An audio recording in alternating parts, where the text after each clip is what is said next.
Baghdad may be the big prize in this war, but it's out here, cities like Basra, where the coalition forces are realising the enormous, possibly daunting task of running a country. This is just one street in one corner of Iraq. The Royal Scots Guard has the run of this neighbourhood. They block the path of two tractors hauling grain and food they suspect has been stolen. Looting is now a major problem in these parts. Most of the locals won't stand for it, but even as the farmyard carts are stopped for inspection, the looters themselves are looted.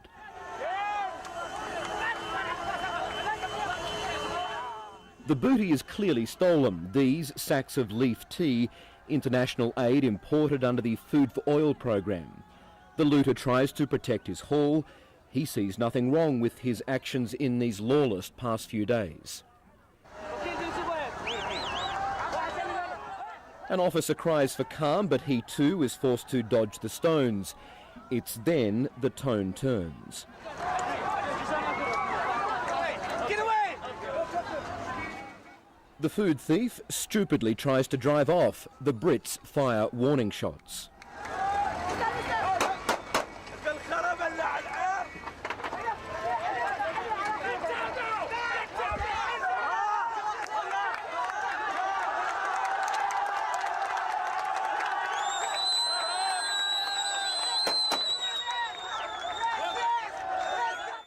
It's dramatic but effective. For control, these forces must be firm. That's how they won Basra. That's how they intend to keep it. Come on! Invading was just part of the issue for the coalition forces here. Now the British soldiers in this area must now become the police and the law.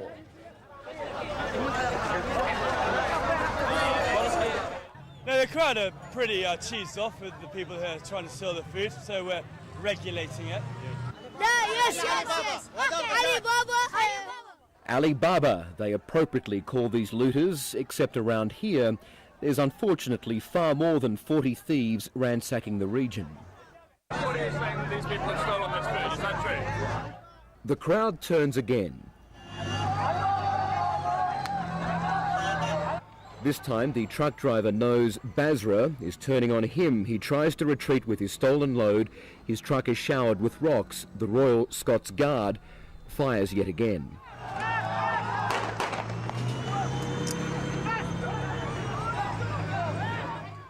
Control is theirs. A soldier takes the wheel of the now smashed truck. The people win and love it.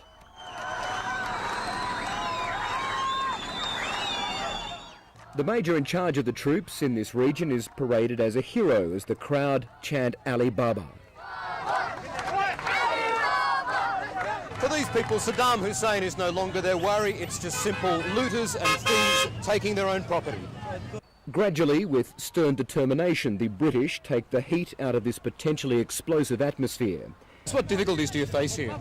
Well, the only issue here is that there's a degree of, since the regime has collapsed, the issue that's happening at the moment is that people there's a degree of looting from some areas, and that's obviously unfair on the majority of the people. What we're trying to do here is just make sure that if there is any theft going on, we know where the source is coming from, so therefore we can stop it occurring at source, and that's the real root of the issue here. The people here are slightly aggrieved to see other people taking what belongs to them. These are tactics learned and perfected on the streets of Northern Ireland. Here in Basra, they'll seize the stolen goods and try and return them.